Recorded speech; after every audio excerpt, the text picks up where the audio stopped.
Over the years, numerous paranormal investigators have received cases involving people with no faces, or faces that were almost featureless. Sometimes they are seen to walk awkwardly and appear almost mannequin-like. I even reported about a faceless being in my Aliens Come to Montvale video. Recently, these accounts have taken an even stranger turn. In this video, I will discuss a series of cases in which these mannequin people were encountered by normal people doing seemingly mundane things.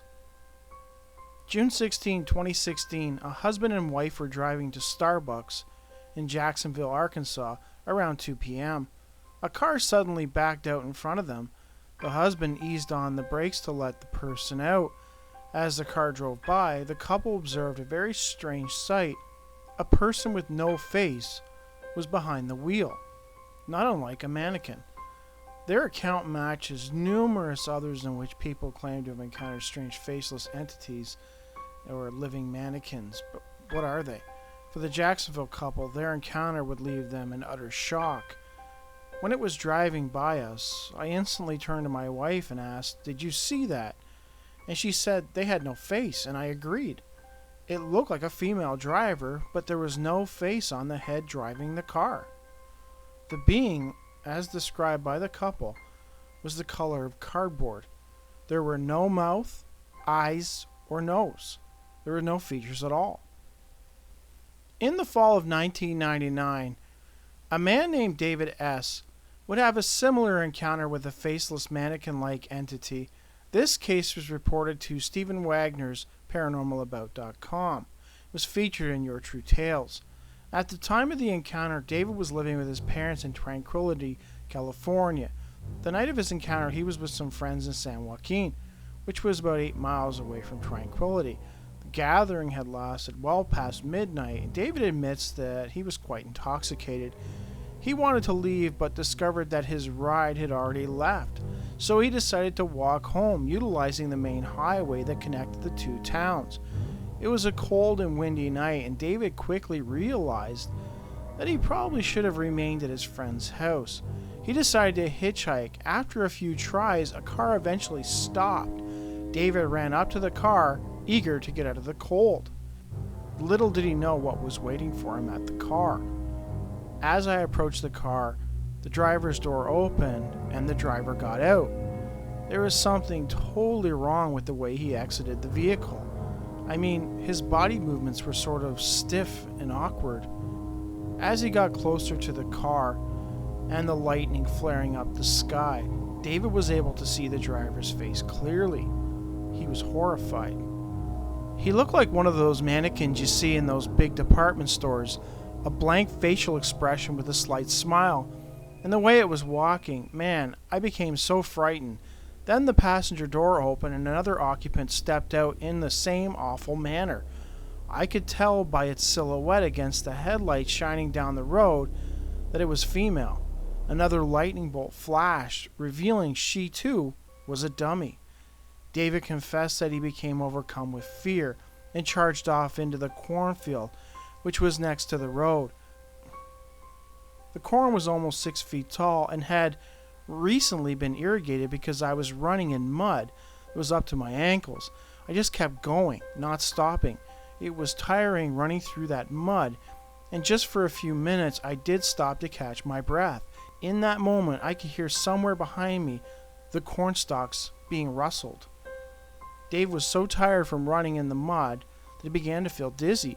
After a few minutes, he heard car doors slamming, followed by the sound of a car driving away. He remained in the field, too frightened to go back out to the highway in case they were there waiting for him. I kept plodding through the cornfield until I came out the other side. That's when I sort of collapsed. I was shaking all over. I stayed there for at least an hour before I headed back to San Joaquin. To this day, when I think back, it could have been someone playing a joke just to scare people. I don't know. They look real to me. It was like a nightmare.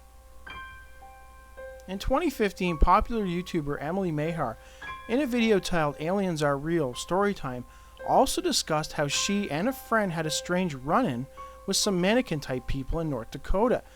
She is by far the most high-profile person who claims to have encountered such beings.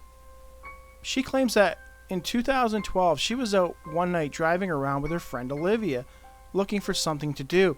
They found a rural road that they had not yet been on and decided to follow it to the end to see where it led. They eventually came upon a golf course. Emily remembered that, she had been down this road previously, and aside from the golf course, which was closed, nothing was there. They decided to head back. It was a minimum maintenance road, and they drove down to the end to turn the car around. As they drove, they could see a shed at the end. There was also a gravel parking lot. They determined that it would be the best place to turn around. As they drove into the parking area, they quickly realized that they were not alone out there. Behind the building, there was a car sitting with its lights off. They could not see it from the road, and it kind of spooked them. Emily found it odd that a car would be parked at the end of the road, out in the middle of nowhere, at night. For Emily and Olivia, their momentary concern would give way to outright horror as they saw who, or rather what, was inside the vehicle. So, as we were in the process of turning around, I was trying to see if anybody was in the car, and I look over and I just froze. 3 completely white, no face, no hair. It was like one of those morph bodysuits, people put on, but they look plastic kind of. The best way I can describe it seriously, they look like the Forever 21 mannequins that have no face or no hair on them. A white figure in the driver's seat, a white figure in the passenger seat, and a white figure in the back seat, in this kind of leaning forward. I just stopped the car and I was just looking at them, trying to see if what I was seeing would change to real people, because they weren't, and they never did.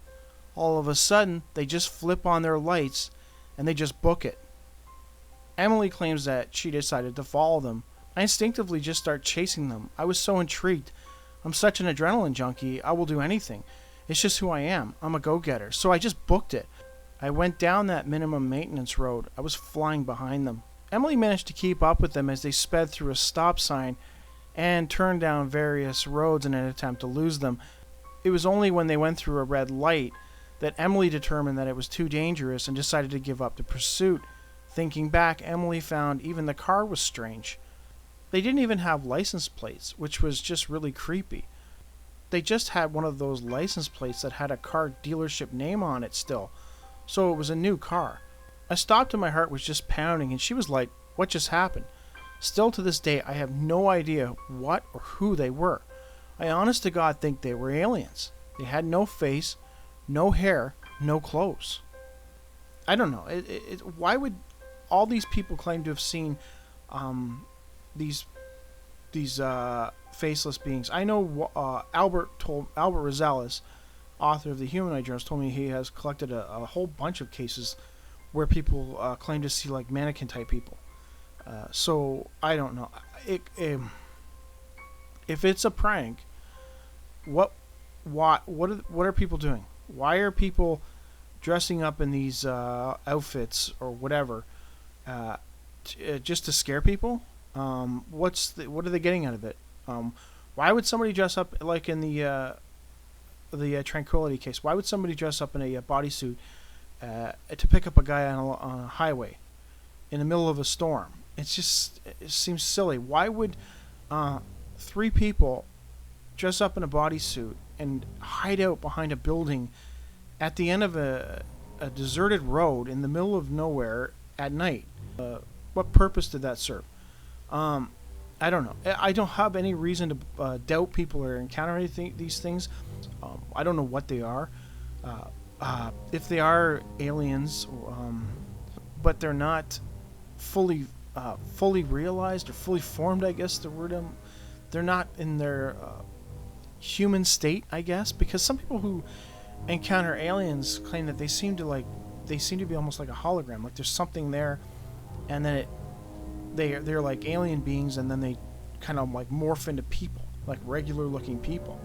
And I have to wonder if these faceless beings are these aliens that are not fully transitioned into people yet. They're in the process of changing into people, and it sounds so crazy, but that's just I wonder what they are. The a rational person would say it was just a prank, but I don't understand why would people do this.